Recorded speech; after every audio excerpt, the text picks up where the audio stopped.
E aí, gente, tudo bem com vocês? Bem-vindos ao meu canal, eu sou o Gabriel e hoje nós vamos falar do álbum Born to Die. Sim, gente, Born to Die da nossa amada Lana tá completando oficialmente 10 fucking anos. É mole, gente. Tem 10 anos que essa mulher simplesmente apareceu e roubou simplesmente os nossos corações. E assim, né, gente?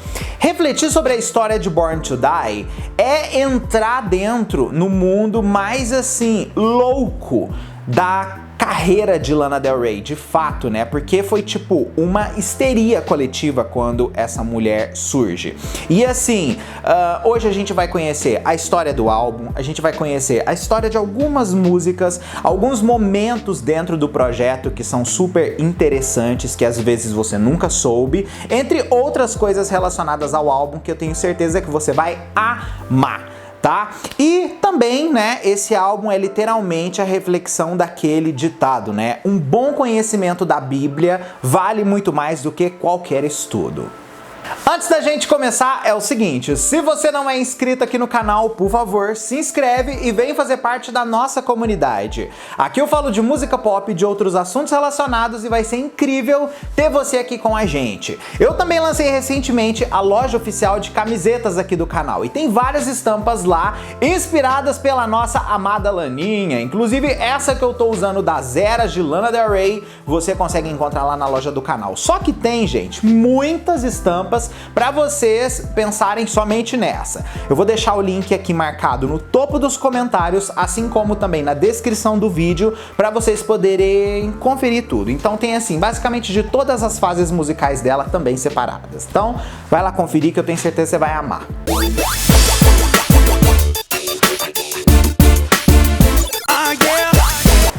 Assim, gente, a história de Born to Die, por mais que o disco tenha sido produzido dentre os anos de 2010 e 2011, né, não tem como a gente não colocar um background mais antigo ainda para esse disco. Por quê?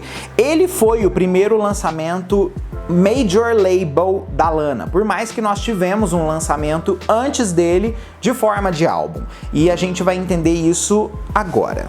Antes mesmo de Lana Del Rey ser Lana Del Rey, ela era Lizzie Grant. Em 2007, o caçador de talentos da Five Point Records, Van Wilson, encontrou Lana Del Rey em uma conferência de composição no Brooklyn e apresentou para David Nistern. Tanto Van quanto o David concordaram que a Lana tinha um potencial violento para se tornar uma grande artista e resolvem começar a investir nela. Primeiro passo, fazendo ela assinar um contrato de gravação ali com eles. Com o apoio dessa gravadora, a Lana começa a produzir o primeiro trabalho musical dela de 7 faixas, que foi No Kung Fu, que foi enviado para vários produtores antes de fato chegar na mão do David Kane. Depois que ele ouve essa fita demo da Lana, ele concorda em produzir o primeiro álbum dela, mas já é bom a gente fazer um pequeno adendo deste tamanhozinho aqui, já para essa história que quase teve uma versão diferente nesse momento. Antes oficialmente do David aceitar, a pessoa cogitada para produzir o álbum foi Steven Martins, mas suas contribuições nunca foram oficialmente lançadas. Assim ela começa a trabalhar com ele e em 2008 lança o primeiro momento dessa parceria, que foi um EP intitulado Kill Kill, mais em específico em 2008. Vale lembrar que nesse momento Lana Del Rey não se chamava Lana Del Rey, ela ainda era conhecida como Lizzie Grant, que foi um dos nomes artísticos que ela usou na sua carreira. Lana usou vários, inclusive falaremos disso muito em breve. Porém, o lançamento do seu primeiro álbum veio com o título de Lana Del Rey, escrito com A, o Rey, a.k.a. Lizzie Grant, em 2010. Esse foi o primeiro álbum produzido profissionalmente da Lana Lana e lançado por Lizzie Grant em um selo independente com o produtor, como eu acabei de dizer aí, David Kane. Só, gente, que o que aconteceu nesse primeiro período aí da carreira da Lana, né? A gente tem uma artista que estava tendo uma ascensão interessante a primeiro ponto, que simplesmente não queria mais ser chamada de Lizzie Grant. Ela cansou do nome artístico, gente. Sim, foi por conta disso que ela começou a brigar com o pessoal da gravadora para mudar o nome artístico dela de Lizzie Grant para Lana Del Rey. Só que a gravadora estava muito reticente, porque eles tinham basicamente feito uma base já pública de quem era Lana Del Rey com o nome de Lizzie Grant. Então, tipo assim, todo o investimento que eles fizeram para aquele primeiro momento de solidificar ela seria jogado por água abaixo se aquela mudança acontecesse drasticamente. Foi por conta disso que o álbum oficialmente chama Lana Del Rey, a.k.a. Lizzie Grant. O a.k.a. Lizzie Grant foi colocado porque a gravadora exigiu, exatamente porque não queriam que as pessoas desvinculassem diretamente aquele primeiro nome que eles já tinham produzido. Então, assim, o álbum era para ser só Lana Del Rey, mas virou a.k.a. Lizzie Grant. Ó, gente, que o que aconteceu? Parecia que não era só o nome que não estava indo muito para frente, né? O aspecto financeiro também da obra estava sendo um ponto que as pessoas naquele momento estavam reticentes. Por quê? Não tinha um financiamento interessante para promover o projeto. Tudo era muito limitado. E por causa disso, 3 meses depois de lançado o álbum, eles retiram ele de circulação das plataformas digitais. Nesse período, Lana Del Rey compra os direitos do álbum de sua gravadora e vale lembrar que nesse momento ela mesma queria que o disco ficasse fora de circulação. Só, gente, que o que aconteceu? O David, que era lá da Five Point Records, no caso um empresário, ele disse que essa estratégia da Lana de comprar o seu catálogo, vir com essa história de ai, não quero que a minha música circule por aí desse disco, né?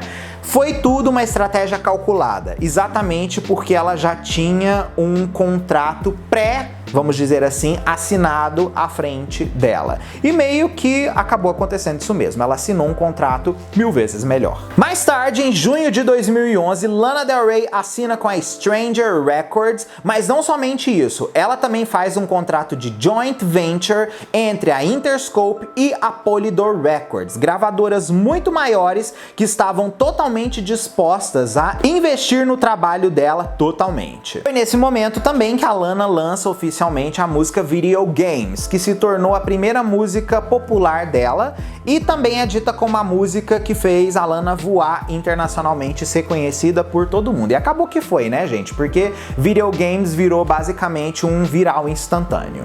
Um mês depois que a música já tinha se tornado viral, oficialmente o álbum de Lana é anunciado para janeiro de 2012. No caso, esse álbum viria a ser o Born to Die.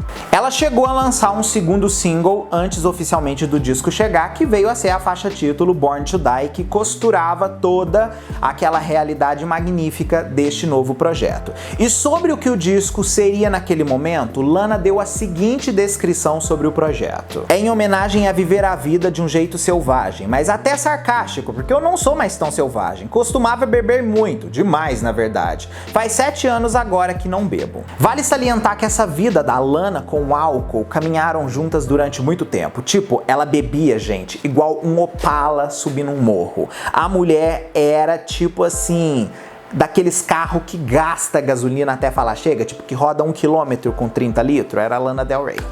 Ainda falando sobre a música Born to Die, que havia sido lançada naquele momento como segundo single do trabalho, a princípio a Lana tinha dito que Born to Die era uma música que ela escreveu depois de Video Games. Só que o pessoal naquela época já era bem FBI com a Lana, e depois que Video Games deu aquela viralizada, antes dela deletar as contas pessoais dela, acabaram que encontraram trechos de letras de música perdidas ali na página. Então, naquela época haviam dito que a música tinha sido feita depois do viral de Video Games, mas como aquela letra já estava lá desde julho de 2011, deram a entender que veio basicamente muito ali, ou antes, ou no mesmo momento muito em específico, e que se foi depois, aconteceu depois, tipo assim, 1 semana depois de terem gravado a faixa original.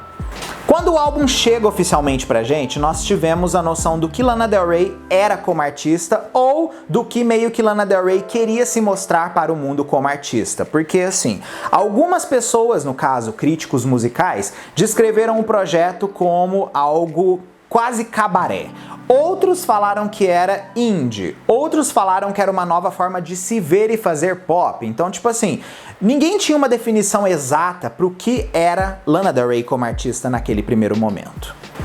Porém, Lana Del Rey se intitulou como uma artista de Hollywood Sadcore. Simplesmente a melhor coisa que eu ouvi na minha vida naquele momento, né? Tipo, a pessoa falar, eu sou esse estilo de música aqui, pá, né? E realmente é o que Lana é. Ela fala sobre aquela realidade Hollywood de um jeito triste e muito emocional. É tipo tudo.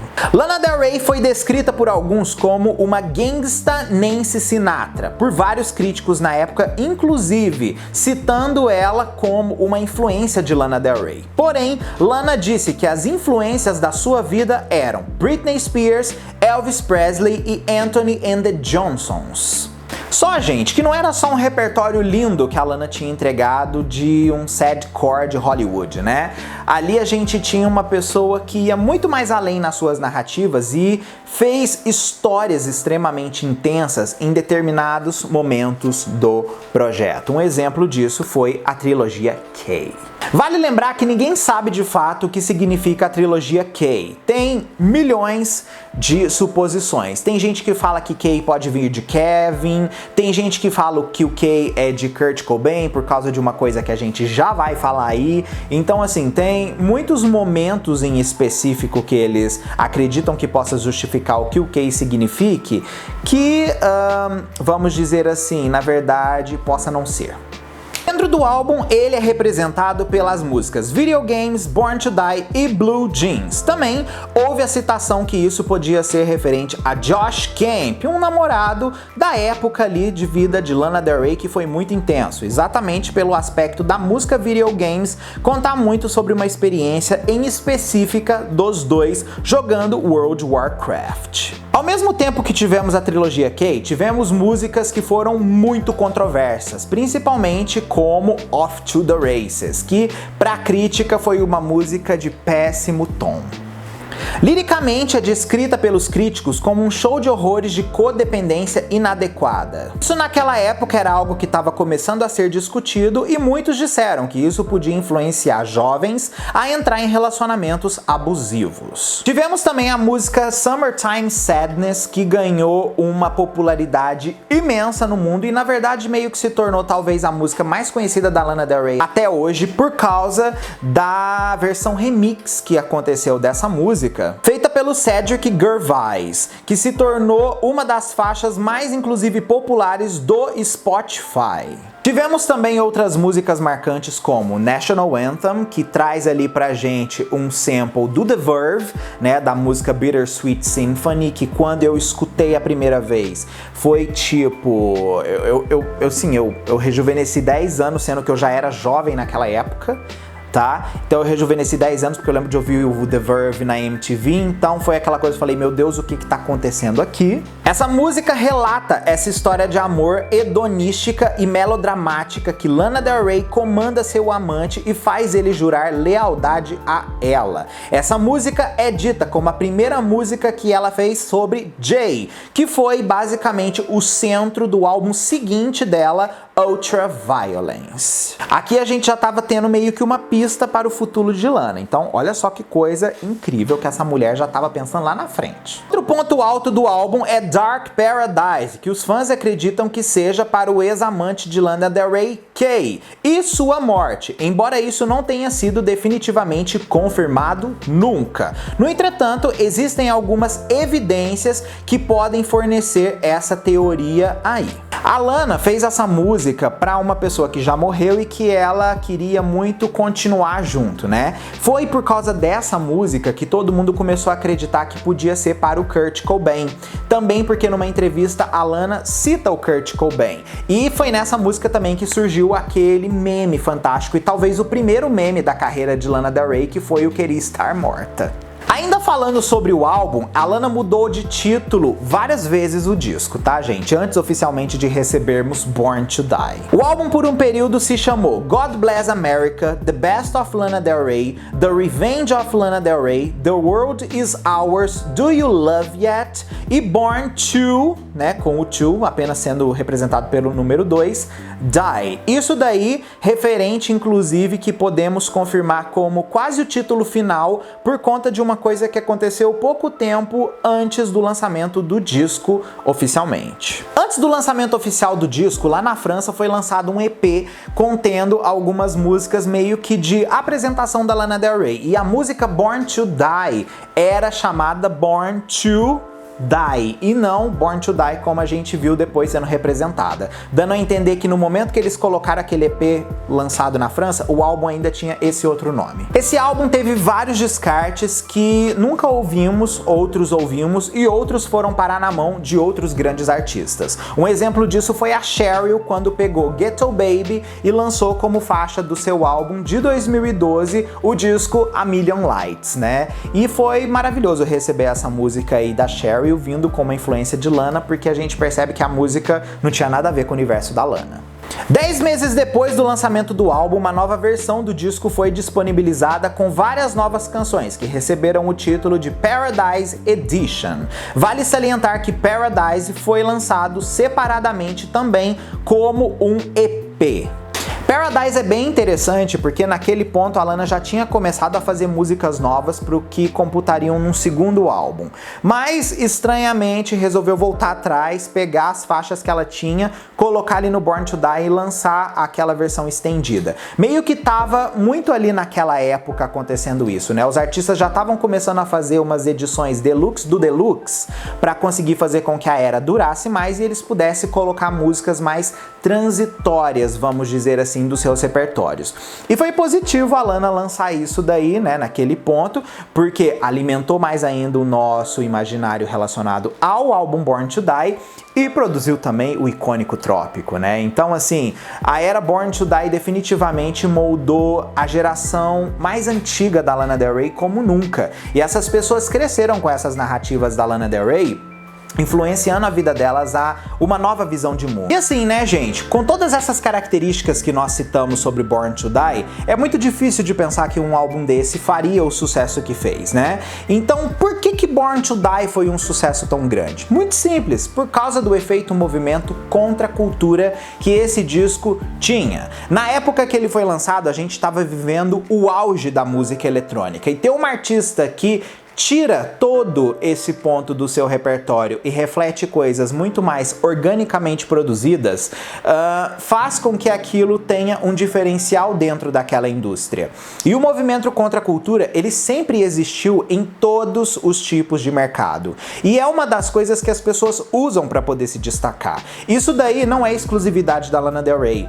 A gente viu isso anos antes da Lana Del Rey com a Nelly Furtado surgindo, por exemplo, a Vanessa Carlton surgindo, por exemplo, trazendo pianinho numa época onde a música pop estava em alta, a Nelly Furtado cantando músicas com um tom muito mais indie no seu primeiro álbum, enquanto Britney Spears estava no topo das paradas, né? A gente viu depois a Lorde, após a Lana Del Rey, surgindo num momento onde a música pop estava ganhando uma outra ascensão, né? Então, assim, sempre aparecem esses artistas contra a cultura. E como eu disse, isso daí não é exclusivo só no pop, viu, gente? Se a gente voltar no começo dos anos 90, a gente tinha um formato de rock até quando Kurt Cobain surge com o Nirvana e cria o movimento do grunge. Então, assim, esses movimentos fazem o futuro da música, faz com que esses artistas ganhem muitos fãs, faz com que pessoas entrem num círculo, né, de admiração imenso por esses artistas e começa a seguir fielmente eles. Tanto que a gente vê que o efeito Lana Del Rey, ele não passou.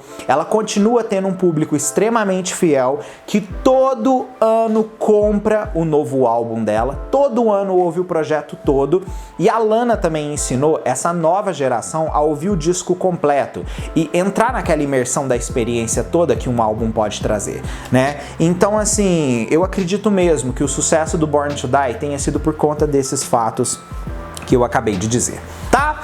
Esse daqui foi o nosso vídeo sobre essa obra incrível e eu quero saber de você, como que esse álbum impactou a sua vida? Comenta aqui tudo que eu quero saber, beleza? Ó, um beijo gigantesco, a gente se vê no próximo vídeo nosso e deixa mais sugestões de temas sobre Lana Del Rey aí pra mim, que eu vou trazer muito nesse ano aqui no canal, beleza? Ó, tchau!